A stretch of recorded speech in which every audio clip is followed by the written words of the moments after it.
Yan ang aming ulam ngayon is knuckles. So, ganito po ang aking ginagawa kapag ako'y nagluluto ng knuckles. Yan. Ginger first. Yan, guys.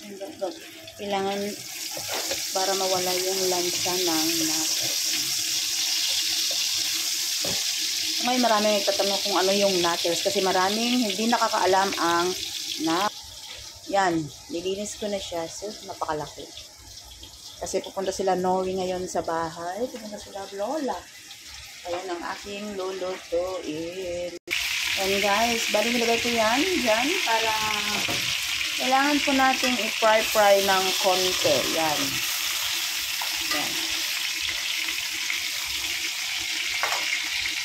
Ganyan po ako nagluluto ng knuckles. Tapos mamaya po tatanggalin ko ang ibang oil nito. Kailangan ko lang lagyan ng marami para hindi po siya parang ano.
Kailangan natin ito.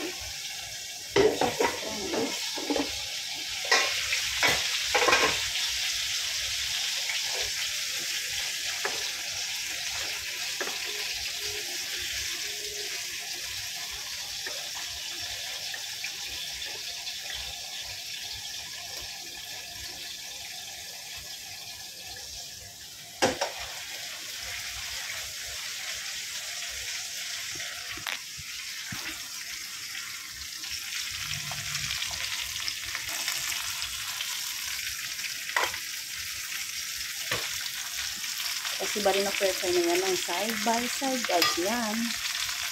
Yan. Tapos, ilagay po natin yung yan. So, yung na malinis na to guys. Yung pinagsabawan po ng machine. Yan. Ganyan. Yan na guys. After na may ilagay lahat ng ingredients. Ito guys, ang ginagamit kong black sauce. Ito na talsikan. So, yan. Yan po. Pakuluan natin ng 2 oras. Konti lang guys kasi ito may salt na siya. At lagyan natin ng konting rock sugar mamaya. Yan lang po guys. Ipakita ko sa inyo kung paano ang outcome mamaya. Then, bye-bye.